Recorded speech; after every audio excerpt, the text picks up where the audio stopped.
구독과 좋아요 눌러주셔서 정말 감사합니다. 남편의 장례식장은 흐릿한 백색 조명으로 가득했습니다. 정은이는 상복 소매를 끌어당기며 조문객들의 얼굴을 마주했죠. 57세라는 나이가 무색하게, 은희의 얼굴은 주름 사이로 소녀 같은 당혹감을 드러내고 있었어요. 장례식장 공기는 무거웠고 은희의 기억은 끊어진 필름처럼 조각조각 나뉘어 있었습니다. 장인어른께서 평소 저희를 많이 아껴주셨는데, 낯선 조문객의 목소리가 은희의 귓가를 스쳤지만 그 말들은 머릿속에 남지 않았어요. 30년을 함께한 남편 정민호가 췌장암으로 세상을 떠난 지 이틀째, 은희는 여전히 현실을 받아들이지 못하고 있었습니다. 감사합니다. 민호가 그런 말 자주 했네요. 입에서 저절로 나오는 대답들, 형식적인 인사와 고개 숙임, 이것이 슬픔의 의식이었죠. 은희는 빈소 한쪽에 놓인 남편의 영정사진을 바라봤어요. 환한 웃음을 짓고 있는 그 사진이 지금 이 상황과 너무 대비되어 더 비현실적으로 느껴졌습니다. 그때였어요. 조문객 행렬 사이에서 한 여성이 은희의 시선을 붙잡았죠. 30 초반으로 보이는 단정한 검은 정장 차림의 여성. 그녀는 다른 조문객들과 달리 은희를 뚫어지게 바라보고 있었습니다. 그 시선이 은희의 가슴 한편을 찌르듯 했어요. 죄송합니다만 혹시... 말을 꺼내려는 순간 그 여성은 고개를 숙이고 조문 행렬에 섞여 사라졌죠. 은희는 순간 당황했습니다. 낯설지만 어딘가 익숙한 얼굴. 어디서 본 적이 있는 것 같은데 기억이 명확하게 떠오르지 않았어요. 어머님, 이쪽으로 잠시 앉으세요. 너무 오래 서 계셨어요. 큰 시누이가 다가와 은희의 팔을 잡았습니다. 은희는 순순히 의자에 앉았지만 그 여성의 얼굴이 자꾸만 머릿속을 맴돌았어요. 특히 그녀의 뺨에 있던 작은 점과 살짝 처진 듯한 눈매가 어딘가 낯익었죠. 장례식은 계속되었습니다. 민호의 대학 제자들, 회사 동료들, 동창들이 줄을 이어 조문했어요. 은희는 기계처럼 인사를 받았지만 마음 한편으로는 계속 그 여성을 찾고 있었습니다. 해가 저물고 조문객이 줄어들 무렵이었죠. 은희가 잠시 화장실에 다녀오려고 자리에서 일어났을 때였습니다. 그 여성이 다시 빈소에 나타났어요. 이번엔 조금 더 가까이서 은희는 그녀의 얼굴을 확실히 볼 수 있었습니다. 안녕하세요, 정은희 여사님. 그녀의 목소리는 부드럽고 차분했어요. 하지만 그 속에는 미세한 떨림이 감춰져 있었죠. 저는 고인의 대학 시절 제자의 딸입니다. 서지연이라고 합니다. 은희는 그 순간 숨이 멎는 듯 했어요. 지연이라는 이름은 처음 듣지만 그 눈빛과 말투, 뺨의 작은 점까지 모든 것이 은희의 기억 속 누군가와 겹쳐졌습니다. 혹시 어디서 만난 적이... 은희의 말이 끝나기도 전에 지연은 깊게 고개를 숙였어요. 아버지께서 평소 교수님의 가르침을 많이 이야기하셔서 한번 뵙고 싶었습니다. 너무 이런 자리에서 처음 뵙게 되어 죄송합니다. 그녀의 목소리가 떨렸습니다. 은희는 무언가에 이끌리듯 손을 뻗어 지연의 어깨에 살짝 대었어요. 그 순간 지연의 눈에 맺힌 눈물을 보았죠. 그것은 단순한 예의상의 눈물이 아니었습니다. 아니에요. 와줘서 고마워요. 은희가 말했지만 머릿속은 혼란스러웠어요. 10년 전 딸 지수가 가족여행 중 바다에 빠져 사망한 이후 은희는 평생 그 충격에서 벗어나지 못했습니다. 지수의 시신은 끝내 발견되지 않았고 은희의 세계는 그날로 반으로 나뉘었죠. 이전의 삶과 이후의 삶으로. 지금 눈앞에 이 여성이 은희에게 불러일으키는 감정은 무엇일까요? 단순한 착각일까요? 아니면... 지연이 남기고 간 명함에는 서지연, MB전테크 대표라고 적혀 있었어요. 장례식이 끝나고 돌아온 빈집에서 은희는 그 명함을 물끄러미 바라보았습니다. MB전테크. 최근 뉴스에서도 종종 보이는 급성장 중인 IT 스타트업이었죠. 이 젊은 여성이 그런 회사의 대표라니. 한밤중 은희는 잠을 이루지 못했습니다. 침대 옆자리가 30년간 민호의 체온으로 따뜻했던 그 자리가 너무 차갑게 느껴졌어요. 그리고 오늘 만난 그 젊은 여성의 얼굴이 자꾸만 떠올랐습니다. 지수야? 은희는 무의식적으로 딸의 이름을 불렀어요. 10년 전 제주도 가족여행 중 지수는 바다에 빠졌고 끝내 시신은 찾지 못했죠. 17살 한창 꿈 많던 나이의 딸은 그렇게 사라졌습니다. 경찰은 결국 실종 추정 사망 처리를 했고 가족들은 빈관으로 장례를 치렀어요. 엄마가 그때 내 손을 꼭 잡고 있었더라면. 은희는 매일 밤 같은 후회를 되풀이했습니다. 그날 이후 은희의 삶은 멈춰버렸어요. 민호는 어떻게든 일상으로 돌아가려 했지만 은희는 그럴 수 없었죠. 어떻게 딸이 없는 세상에서 일상을 살아갈 수 있을까요? 아침이 밝았습니다. 현관 앞에 하얀 봉투가 놓여 있었어요. 은희는 조심스레 봉투를 열었죠. 깔끔한 필체로 쓰인 편지였습니다. 내용은 단 한 문장이었어요. 죄송해요, 엄마. 은희의 손이 떨렸습니다. 다시 한번 그 문장을 읽어보았어요. 엄마라는 단어가 은희의 가슴을 올감했죠. 이건 무슨 의미일까요? 어제 그 여성, 서지연이 남긴 것이 분명했습니다. 은희는 서둘러 옷을 갈아입고 지연의 명함에 적힌 회사로 향했어요. 강남의 고층 빌딩 사이, 유리와 철골로 지어진 현대적인 건물이 눈에 들어왔습니다. 로비에 들어서자 세련된 인테리어와 분주히 움직이는 젊은 직원들이 보였죠. 서지연 대표님을 뵙고 싶은데요. 리셉션에서 은희가 말했어요. 젊은 여직원이 의아한 표정으로 은희를 바라보았습니다. 약속이 있으신가요? 아니요, 개인적인 일로. 직원은 잠시 망설이더니 내선 전화를 걸었어요. 짧은 대화 후 그녀는 은희에게 미소를 지었습니다. 대표님께서 곧 내려오신다고 하셨어요. 저쪽 라운지에서 잠시 기다려 주시겠어요? 은희는 가죽 소파에 앉아 주변을 둘러봤어요. 화려하지는 않지만 세련된 공간이었죠. 벽에는 회사의 성과와 수상 내역을 보여주는 액자들이 걸려 있었습니다. 그중 하나에 지연의 사진이 있었어요. 올해의 여성기업인상 마이너스 서지연. 정은희 여사님. 뒤에서 들려온 목소리에 은희는 돌아봤습니다. 지연이 단정한 정장 차림으로 서 있었어요. 어제와는 달리 차분하고 자신감 넘치는 모습이었지만 그 눈빛만은 여전히 은희를 불안하게 만들었죠. 이렇게 직접 찾아오실 줄은 몰랐습니다. 제 사무실로 올라가시죠. 유리벽으로 둘러싸인 지연의 사무실에서 두 사람은 마주 앉았습니다. 창밖으로 서울의 스카이라인이 펼쳐져 있었어요. 지연은 조용히 커피를 내왔죠. 어제 제가 남긴 편지 받으셨죠? 은희는 고개를 끄덕였습니다. 입술이 바짝 말랐어요. 왜 그런 말을? 그리고 당신은 누구죠? 정말로 누구세요?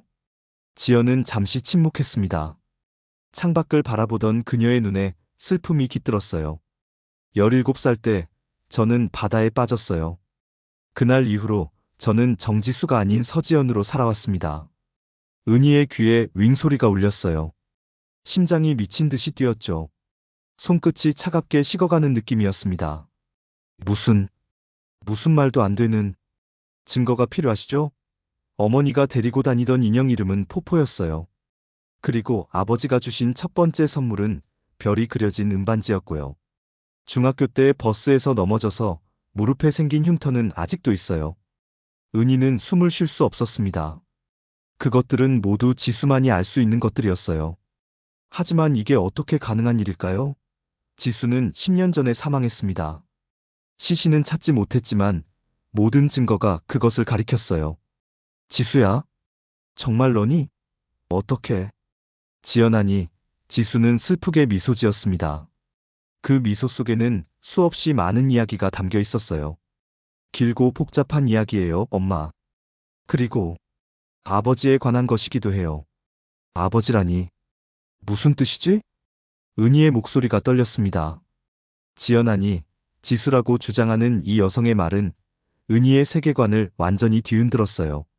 10년간 죽은 줄 알았던 딸이 살아있다니. 그것도 성공한 기업가로서.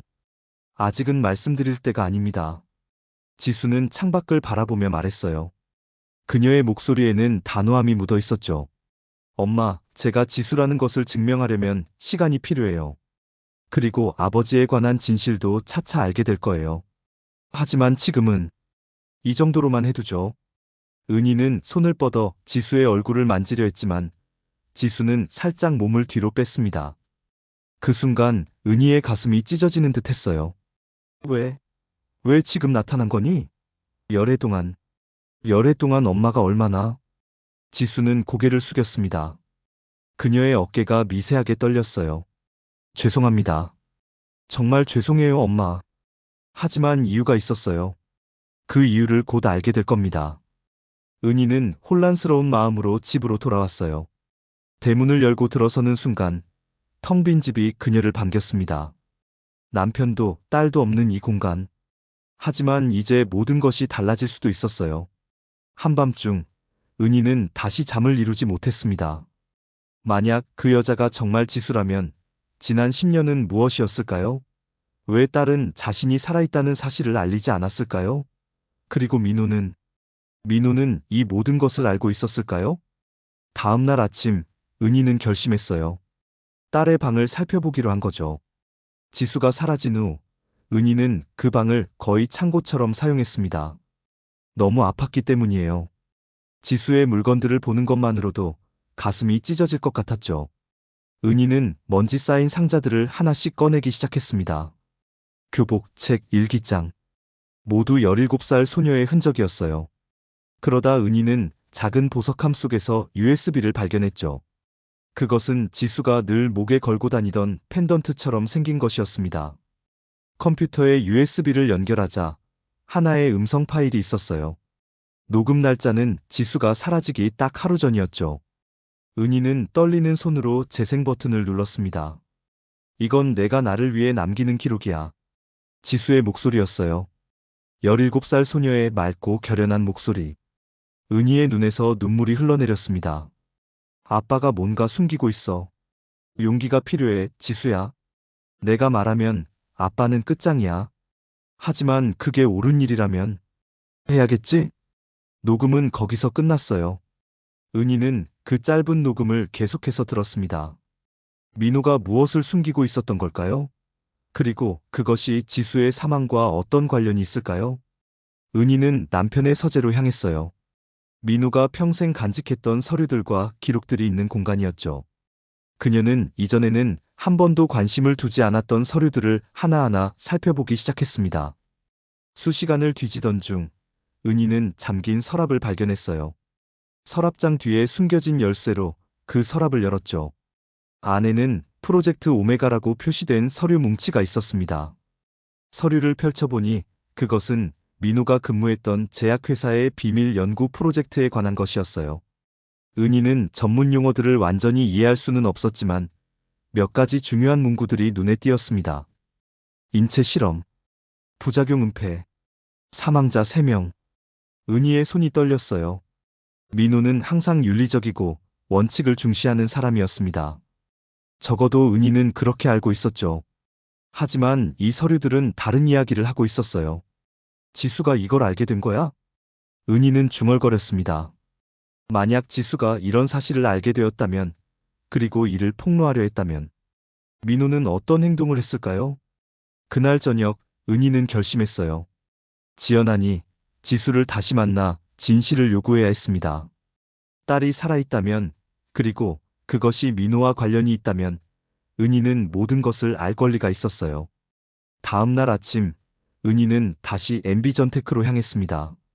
하지만 이번에는 리셉션에서 다른 대답을 들었어요.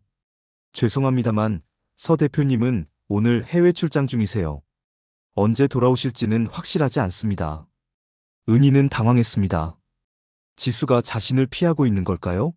아니면 정말로 급한 일이 생긴 걸까요? 그럼 이걸 전해주세요. 은희는 작은 봉투를 건넸어요. 그 안에는 USB와 함께 짧은 쪽지가 들어 있었습니다. 네가 정말 내 딸이라면 이 목소리를 기억할 거야. 그리고 네 아버지가 무엇을 숨기고 있었는지 엄마에게 말해줘야 해. 일주일이 지났지만 지수로부터 아무런 연락이 없었습니다. 은희는 매일 현관문 앞을 서성이며 우편함을 확인했어요.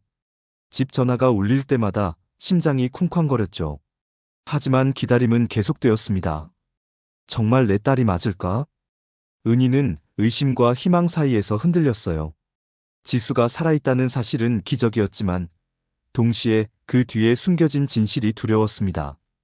민호가 자신이 알던 그 사람이 아니었다면 은희의 삶 전체가 거짓 위에 세워진 것은 아닐까요? 열흘째 되는 날, 은희는 민호의 장례식에 왔던 조문객 명단을 살펴보기로 했어요.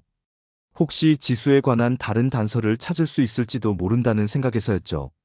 장례식장에서 받아온 방명록을 하나하나 훑어보던 중 한 이름이 눈에 띄었습니다. 김태우. 민호의 오랜 동료이자 친구였던 태우는 은희도 잘 알고 있었어요. 하지만 장례식 당일 그를 본 기억이 없었죠. 은희는 태우에게 전화를 걸었습니다. 태우 씨, 안녕하세요. 정은희입니다. 아, 형수님. 많이 힘드시죠?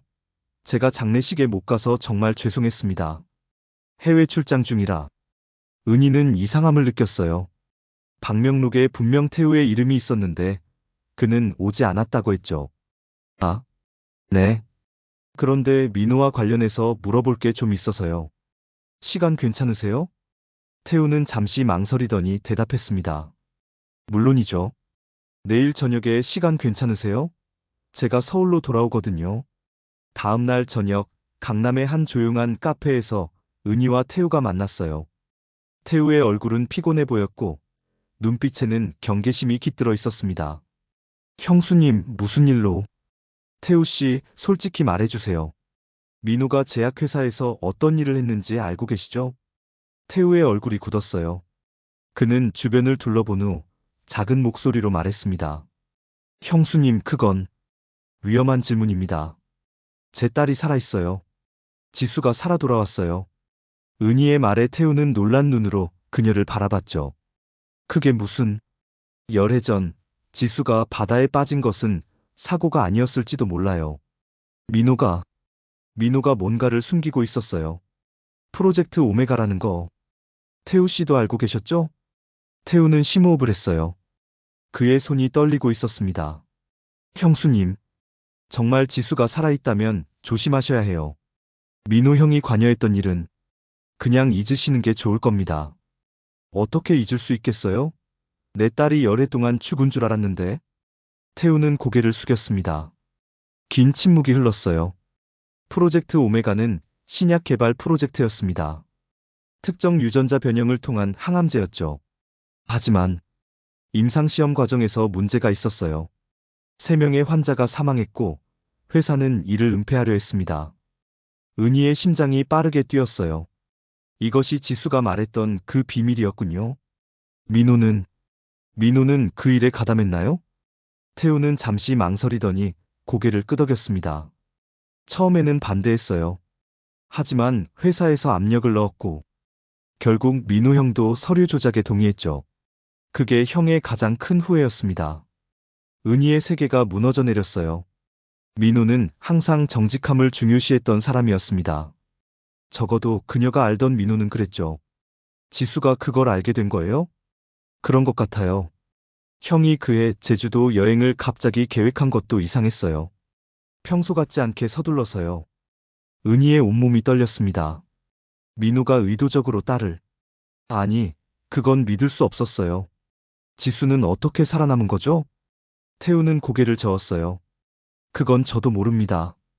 정말이에요. 하지만 형수님, 이 일에 더 깊이 관여하지 마세요. 위험합니다.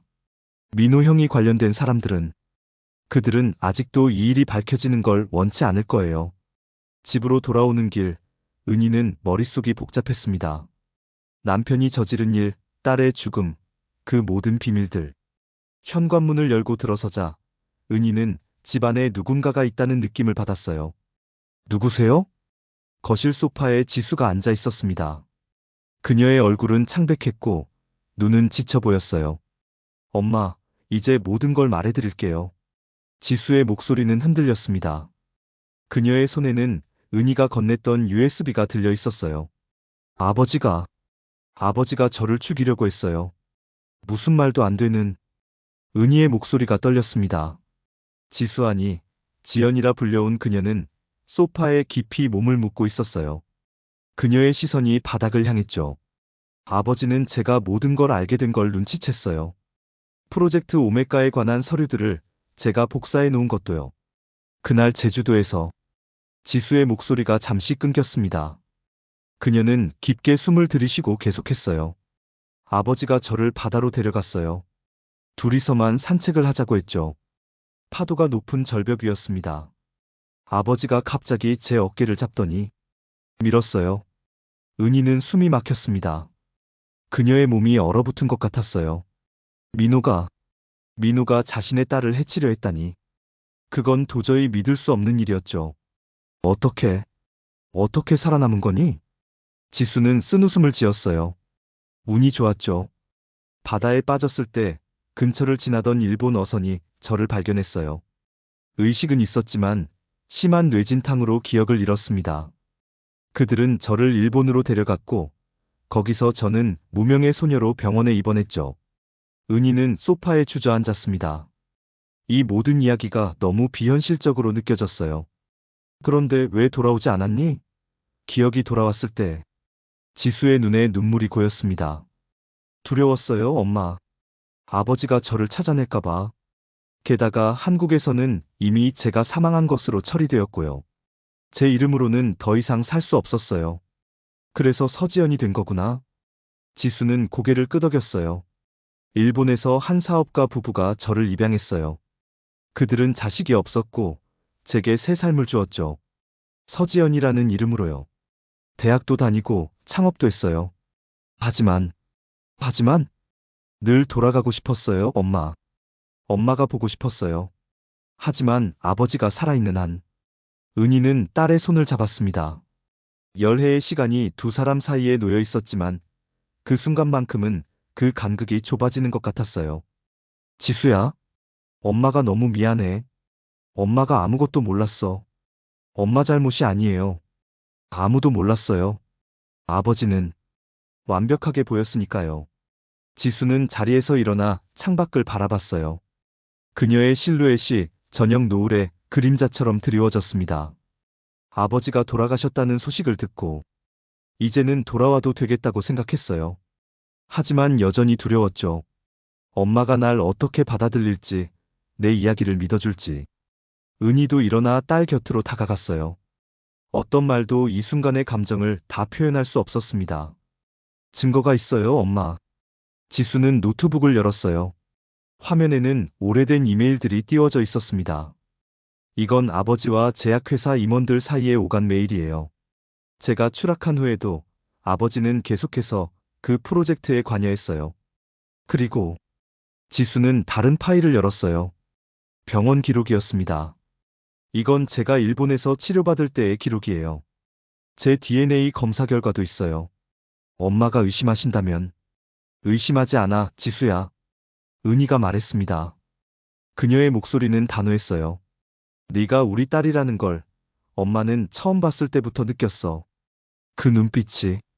넌 정말 우리 지수야. 두 사람은 오랫동안 서로를 바라보았습니다. 열해의 시간이 만든 상처와 그리움이 그 눈빛 속에 담겨 있었어요. 이제 어떻게 할 거예요, 엄마? 지수가 물었습니다. 은희는 깊게 숨을 들이쉬었어요. 진실을 밝혀야지. 내 아버지가 민호가 저지른 일에 대해. 지수의 얼굴이 굳었습니다. 위험할 거예요. 아버지 뒤에는 강력한 사람들이 있어요. 그들은 이 사실이 알려지는 걸 원치 않을 거예요. 두렵지 않니? 은희가 물었어요. 지수는 잠시 침묵했다가 대답했습니다. 네, 두려워요. 하지만 더 이상 도망치고 싶지 않아요. 서지연으로 살아온 열애, 이제는 정지수로 돌아가고 싶어요. 은희의 눈에 눈물이 고였습니다. 그녀는 딸을 꼭 안았어요. 이제는 놓치지 않겠다는 듯이. 함께할게, 지수야. 이번에는 절대 널 혼자 두지 않을 거야. 빗소리가 창문을 두드렸습니다. 밤이 깊어가고 있었어요. 하지만 은희와 지수에게는 긴 밤이 되겠죠. 열애 동안 하지 못했던 이야기를 나눌 시간이었으니까요. 엄마. 지수가 조용히 불렀습니다. 그녀의 목소리에는 17살 소녀의 목소리가 스며 있었어요. 이제 정말로 집에 돌아온 것 같아요. 다음 날 아침, 부엌에서 커피 향이 퍼졌습니다. 은희는 오랜만에 두 사람 몫의 아침 식사를 준비했어요. 토스트가 구워지는 소리, 계란이 팬에서 지글거리는 소리가 평범한 일상처럼 느껴졌지만 그 상황은 결코 평범하지 않았죠. 잘 잤니? 지수가 머리를 덜 말린 채 주방에 들어섰습니다. 열해 만에 딸의 모습을 아침에 볼 수 있다는 것이 은희에게는 기적처럼 느껴졌어요. 네, 의외로요. 오랜만에 편하게 잤어요. 지수가 미소 지었습니다. 그녀의 얼굴에는 여전히 17살 소녀의 모습이 남아 있었어요. 하지만 그 눈빛에는 열해 동안의 고통과 성장이 깃들어 있었죠. 이렇게 아침밥을 같이 먹는 게 꿈만 같네. 은희가 말했습니다. 그녀는 토스트와 계란을 지수 앞에 놓았어요. 계획이 있니? 어떻게 진실을 밝힐 생각이야? 지수는 커피를 한 모금 마시고 대답했습니다. 제가 가지고 있는 증거들이 많아요. 아버지와 제약회사 사이의 이메일, 임상시험 조작 증거, 환자들의 실제 데이터. 이걸 언론에 공개하면 돼요. 은희는 걱정스러운 표정으로 지수를 바라봤어요. 그렇게 단순하지 않을 거야. 내 아버지. 그는 영향력 있는 사람이었어. 그의 동료들도 마찬가지고. 알아요, 엄마. 하지만 이제 저도 그만큼 영향력이 있어요. 서지연으로서 쌓은 인맥과 자원이 있죠. 그리고 무엇보다 이제는 두렵지 않아요. 식사를 마친 후 두 사람은 거실에 앉아 구체적인 계획을 세웠어요. 지수는 노트북을 열고 자신이 수집한 증거들을 하나하나 설명했습니다. 은희는 딸의 지난 열해가 결코 쉽지 않았음을 깨달았어요. 지수는 단순히 새 삶을 살아온 것이 아니라 끊임없이 진실을 찾아 헤매며 증거를 모아왔던 거였죠. 이걸 봐요, 엄마. 지수가 화면을 가리켰습니다. 그것은 민호와 제약회사 CEO 사이의 이메일이었어요. 지수 문제는 해결됐습니다. 더 이상 걱정하지 마십시오. 이건 제가 바다에 빠진 후 이틀 뒤에 보낸 메일이에요. 은희의 손이 떨렸습니다. 이것은 단순한 의심이 아니라 명백한 증거였어요. 민호가 지수의 사고를 의도적으로 일으켰다는. 믿기 어려워. 그 사람이 내 아버지가. 지수는 은희의 손을 잡았어요. 엄마, 저도 오랫동안 받아들이기 힘들었어요. 아버지는 제게도 좋은 아버지였으니까요. 하지만 사람들은 때로 상상도 못할 선택을 하기도 해요. 네 아버지는 항상 원칙을 중요시하는 사람이었어. 무엇이 그를 그렇게 바꿔놓은 걸까? 지수는 쓴웃음을 지었어요. 두려움이요. 모든 것을 잃을까봐 두려웠던 거죠. 그리고 한 번 잘못된 선택을 하고 나면 그 다음 선택은 더 쉬워지는 법이에요. 둘의 대화는 현관벨 소리에 끊겼습니다. 지수가 놀라서 은희를 바라봤어요. 누구지? 은희도 당황한 표정이었습니다. 몰라. 오늘 누가 온다는 얘기는 없었는데. 조심스럽게 현관문을 열자 태우가 서 있었어요. 그의 얼굴은 창백했고 눈에는 불안감이 가득했습니다. 형수님. 그리고 태우의 시선이 지수에게 머물렀어요. 그는 놀란 표정으로 지수를 바라봤습니다. 정말 지수로구나. 안으로 들어와요, 태우 씨. 은희가 말했어요. 세 사람은 거실에 앉았고 무거운 침묵이 내려앉았습니다. 어떻게 알고 오셨어요? 지수가 물었어요. 태우는 깊은 한숨을 내쉬었습니다. 어제 형수님과 만난 후에 몇몇 사람들이 나를 미행했어. 그리고 오늘 아침 회사에서 갑자기 해고 통보를 받았지. 무슨 일이 벌어지고 있는지 알아야 했어. 은희와 지수는 놀란 표정으로 서로를 바라봤어요. 그들이 움직이기 시작했군요. 지수가 말했습니다. 그녀의 목소리는 차분했지만 그 속에 긴장감이 배어 있었어요. 누가? 태우가 물었죠. 아버지의 동료들, 제약회사의 고위 임원들. 그들은 이 진실이 드러나는 것을 결코 원하지 않을 거예요. 태우는 고개를 끄덕였습니다. 그래서 내가 온 거야. 너희들을 경고하러. 그들은 가만히 있지 않을 거야. 무슨 뜻이에요? 은희가 물었어요. 태우의 표정이 더욱 심각해졌습니다. 민호 형이 관련된 프로젝트에는 수십억 원의 투자금이 들어갔어. 그리고 그 돈의 상당 부분은 불법적인 경로로 조달된 거였지. 이 사실이 밝혀지면 재벌 3세들과 정치인들이 연루됐다는 거군요. 지수가 말을 이었어요. 태우는 놀란 눈으로 지수를 바라봤습니다. 어떻게 알았지? 저도 열애 동안 조사해 왔으니까요. 아버지는 단지 거대한 체스판의 한 말에 불과했어요. 태우는 주머니에서 USB를 꺼냈어요. 이건 내가 몰래 복사해둔 자료들이야. 민우 형의 프로젝트에 투자한 사람들의 명단과 자금 흐름이 담겨 있어. 이것도 도움이 될 거야. 지수는 USB를 받아들었습니다. 그녀의 눈에 결연한 빛이 깃들었어요. 고마워요, 태우 씨. 이제 우리는 충분한 증거를 가지게 됐네요. 태우가 떠난 후 지수와 은희는 더욱 긴박하게 계획을 세워나갔습니다.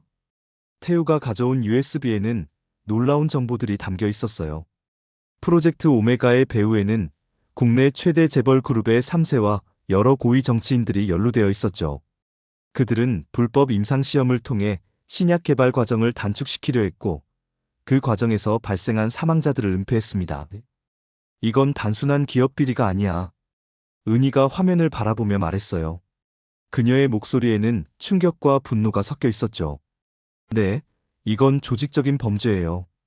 그리고 아버지는 지수의 목소리가 잠시 떨렸습니다. 아무리 아버지가 자신을 해치려 했다고 해도 그는 여전히 자신의 아버지였으니까요. 아버지는 그들의 계획에 협조했고 제가 그 사실을 알게 되자 침묵시키려 했던 거죠. 두 사람은 밤늦게까지 증거를 정리했어요. 다음 날 아침, 지수는 은희에게 중요한 결정을 전했습니다. 엄마, 저 오늘 기자회견을 열려고 해요. 은희는 놀란 눈으로 딸을 바라봤어요. 그렇게 빨리? 충분히 준비는 된 거니? 지수는 단호하게 고개를 끄덕였습니다. 더 기다릴수록 그들에게 대응할 시간을 주는 거예요. 그리고 저는 이미 열회를 기다렸어요. 더 이상은 기다리고 싶지 않아요. 은희는 지수의 손을 꼭 잡았어요. 그녀의 눈에는 걱정과 동시에 자랑스러움이 깃들어 있었죠. 함께 할게. 내 곁에서. 오후 2시 서울 도심의 프레스센터. 수십 명의 기자들이 모인 가운데 지수는 단상에 섰습니다. 그녀의 옆에는 은희가 조용히 자리하고 있었어요. 지수는 깊게 숨을 들이쉬고 말을 시작했죠. 저는 서지연이라는 이름으로 알려져 있지만 오늘은 제 본명으로 이 자리에 섰습니다. 저는 정지수입니다. 회견장이 술렁였어요. 기자들은 혼란스러운 표정으로 서로를 바라봤죠. 10년 전 저는 제주도 바다에 빠져 사망한 것으로 알려졌습니다. 하지만 그것은 사실이 아니었어요. 그날의 사고는 의도된 것이었습니다. 지수는 차분하게 모든 것을 설명했어요. 프로젝트 오메가의 비리, 사망자 은폐, 아버지의 가담, 그리고 자신이 진실을 알게 된 후 일어난 일들까지. 기자들은 놀라움을 감추지 못했고 카메라 플래시가 쉴 새 없이 터졌습니다. 저는 오늘 이 자리에 두 가지 목적으로 왔습니다. 첫째, 진실을 밝히기 위해서. 둘째, 프로젝트 오메가로 인해 희생된 분들과 그 가족들에게 사죄하기 위해서예요. 지수는 테이블 위에 준비한 서류 뭉치를 꺼냈어요. 이것은 제가 수집한 모든 증거입니다. 불법 임상시험에 관한 기록, 사망자 은폐 지시 문서, 자금 흐름 내역. 모든 것이 담겨 있습니다. 이 자료는 모든 언론사에 전달될 것이며 검찰에도 제출할 예정입니다. 질문 시간이 이어졌어요.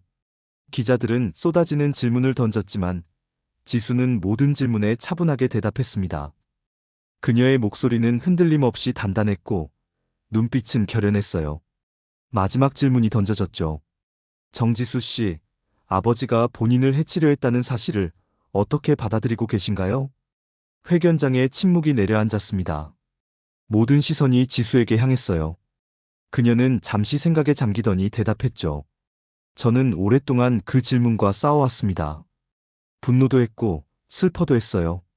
하지만 이제는 이해하려고 노력하고 있어요. 두려움이 사람을 어떻게 변화시킬 수 있는지를. 그렇다고 용서했다는 뜻은 아닙니다. 하지만 증오 속에 살고 싶지는 않아요. 지수의 눈에 맺힌 눈물이 빛났습니다. 은희는 조용히 딸의 손을 잡았어요. 그 순간 두 사람은 서로에게 힘이 되어주고 있었죠.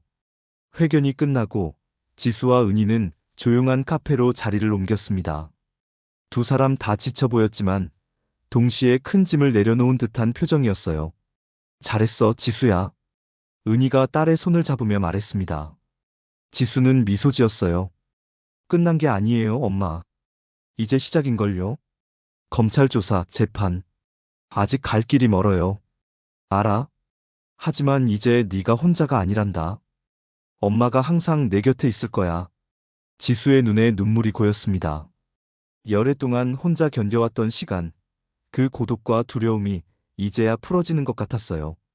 사랑해요, 엄마. 단순한 세 단어였지만 그 속에는 열애의 그리움과 아픔, 그리고 새로운 시작에 대한 희망이 담겨 있었습니다. 은희도 눈물을 참으며 대답했어요. 나도 사랑해, 내 딸. 카페 창밖으로 석양이 물들고 있었습니다. 오늘의 기자회견은 지수와 은희에게 새로운 삶의 시작이었어요. 열해 동안의 거짓과 아픔을 뒤로하고 이제 진실 속에서 함께 걸어갈 시간이 시작된 것이죠. 기자회견 이후 한국 사회는 충격에 빠졌습니다. 뉴스와 신문은 프로젝트 오메가, 스캔들과 정지수의 기적적인 생존 이야기로 가득 찼어요. 많은 사람들이 이 이야기를 믿기 어려워했지만 지수가 제시한 증거들은 너무나 확실했습니다. 또 다른 기사가 올라왔네요, 엄마. 지수가 노트북을 보며 말했어요. 기자회견 이후 일주일, 두 사람은 은희의 집에서 함께 지내고 있었습니다. 일상적인 모습이었지만 그 일상을 되찾기까지 열해의 시간이 필요했죠. 이제 어떤 기사야? 은희가 커피를 들고 다가와 물었습니다. 그녀의 얼굴에는 피로가 묻어났지만 동시에 평화로움도 담겨 있었어요. 검찰이 본격적인 수사에 착수했대요. 프로젝트 오메가에 관련된 제약회사 고위 임원들과 투자자들에 대한 소환장이 발부됐답니다. 은희는 조용히 미소 지었어요. 진실이 밝혀지는 과정은 결코 쉽지 않았지만 시작되었다는 것만으로도 의미가 있었죠. 그리고 이건 좀 놀랍네요. 지수가 화면을 가리켰습니다. 그것은 프로젝트 오메가의 불법 임상시험으로 희생된 환자들의 가족들이 모여 기자회견을 연 내용이었어요. 그들이 우리에게 감사하다고 해요. 열해 동안 진실이 묻혀 있었는데 이제야 목소리를 낼 수 있게 되었다고. 은희는 딸의 어깨에 손을 얹었습니다. 자랑스러움과 감사함이 그 손길에 담겨 있었어요. 네가 용기를 내지 않았다면 이런 일은 일어나지 않았을 거야. 지수는 고개를 저었습니다. 저 혼자 한 일이 아니에요, 엄마. 태우 씨의 도움도 있었고 무엇보다 엄마가 계셨잖아요. 엄마가 믿어주셨으니까 가능했던 거예요. 두 사람의 대화는 초인종 소리에 끊겼어요. 현관문을 열자 태우가 서 있었습니다. 그의 얼굴은 지난번보다 훨씬 편안해 보였어요. 들어와요, 태우 씨. 은희가 말했습니다. 세 사람은 거실에 둘러앉았어요. 태우는 긴장한 듯 손을 비비더니 말을 꺼냈죠. 지수야, 오늘 좋은 소식이 있어. 검찰에서 나를 참고인으로 불렀어. 내가 알고 있는 모든 것을 이야기했지. 그리고 내부 고발자 보호 프로그램에 등록됐어. 지수는 반가운 표정으로 태우를 바라봤어요. 다행이에요. 걱정 많이 했는데. 태우는 쓴웃음을 지었습니다. 직장을 잃었지만 양심은 되찾은 것 같아. 사실 민호 형이 한 일을 알면서도 침묵했던 내 자신이 너무 부끄러웠어. 은희는 태우의 손을 잡았어요. 이제라도 용기를 내주셔서 고마워요. 우리 모두 각자의 방식으로 상처를 치유해가는 중이니까요. 대화를 나누던 중 지수의 전화가 울렸습니다. 그녀는 잠시 통화를 하더니 놀란 표정으로 돌아왔어요. 무슨 일이야? 은희가 물었습니다. 지수의 눈에는 복잡한 감정이 어려 있었어요. MB전테크 이사회에서 연락이 왔어요. 제가 서지연이 아닌 정지수라는 사실이 알려졌음에도 회사 대표 자리를 계속 맡아달라고. 태우가 놀란 눈으로 지수를 바라봤어요. 대단하군. 보통 이런 스캔들이 터지면 경영진은 교체되기 마련인데. 지수는 고개를 끄덕였습니다. 직원들이 저를 지지하고 나섰대요. 제가 회사를 떠나면 항해 사직서를 내겠다고까지 했다네요. 은희의 눈에 자부심이 깃들었습니다. 딸이 이토록 존경받는 리더라는 사실이 놀랍고 자랑스러웠어요. 어떻게 할 거니? 지수는 잠시 생각에 잠기더니 대답했습니다. 계속할 거예요. 하지만 이제는 서지연이 아닌 정지수라는 이름으로요. 그리고 회사의 방향도 조금 바꾸려고 해요. 어떻게? 태우가 물었어요. 지수의 눈에 결연한 빛이 깃들었습니다. 의료 투명성 강화를 위한 기술 개발에 투자하려고 해요. 불법 임상시험 같은 일이 다시는 일어나지 않도록 모든 과정을 투명하게 관리할 수 있는 시스템을요. 그리고 피해자 가족들을 위한 재단도 설립할 계획이에요. 은희는 미소 지었어요. 열해 동안의 아픔이 이제는 다른 이들을 돕는 힘으로 변화하고 있었습니다. 한 달 후, 은희와 지수는 제주도로 향했어요. 열해 전, 모든 비극이 시작된 그 바다를 다시 마주하기 위해서였죠. 절벽 위에 서서 두 사람은 차분히 바다를 바라봤습니다. 여기서였어요. 지수가 작은 목소리로 말했어요. 바람이 그녀의 머리카락을 흩뜨렸죠. 아버지가 나를 밀었던 곳이. 은희는 딸의 손을 꼭 잡았습니다. 더 이상 말이 필요하지 않았어요. 두 사람은 오랫동안 바다를 바라보며 서 있었죠. 파도 소리만이 그들의 침묵을 채웠습니다. 민호를 용서했니? 마침내 은희가 물었어요. 지수는 깊은 숨을 내쉬었습니다. 완전히는 아니에요. 하지만 이해하려고 노력하고 있어요. 아버지도 자신만의 두려움과 싸우고 있었던 거죠. 잘못된 선택을 했지만 은희는 고개를 끄덕였습니다. 용서는 하루아침에 이루어지는 것이 아니었어요. 그것은 긴 여정이었고 두 사람은 이제 막 그 여정을 시작했을 뿐이었죠. 돌아오는 비행기 안에서 지수는 노트북을 열었습니다. 그녀는 새로운 프로젝트의 계획서를 작성하고 있었어요. 이름이 필요한데. 지수가 중얼거렸습니다. 은희는 창밖의 구름을 바라보다가 말했어요. 프로젝트 피닉스는 어때? 지수가 미소 지었습니다. 불사조, 재탄생의 상징. 죽음에서 되살아나 더 강하게 비상하는 전설의 새. 완벽해요, 엄마. 비행기가 서울 상공을 지나고 있었습니다. 아래로 펼쳐진 도시의 불빛들이 마치 별처럼 빛나고 있었어요. 은희와 지수에게는 이제 새로운 시작이 기다리고 있었죠. 열해의 어둠을 지나 마침내 빛을 향해 나아가는 여정이었습니다. 지수가 조용히 은희의 손을 잡았어요. 그 손길에는 더 이상 말이 필요하지 않았습니다. 모든 것이 담겨 있었으니까요. 슬픔과 상처, 용기와 희망, 그리고 무엇보다 서로에 대한 무한한 사랑이. 집에 가자, 엄마. 지수가 말했습니다. 은희는 미소 지었어요. 이제 그들에게는 진정한 의미의 집이 있었으니까요. 서로가 있는 곳, 진실이 있는 곳, 사랑이 있는 곳. 그곳이 바로 그들의 집이었습니다. 그래, 집에 가자, 우리 딸.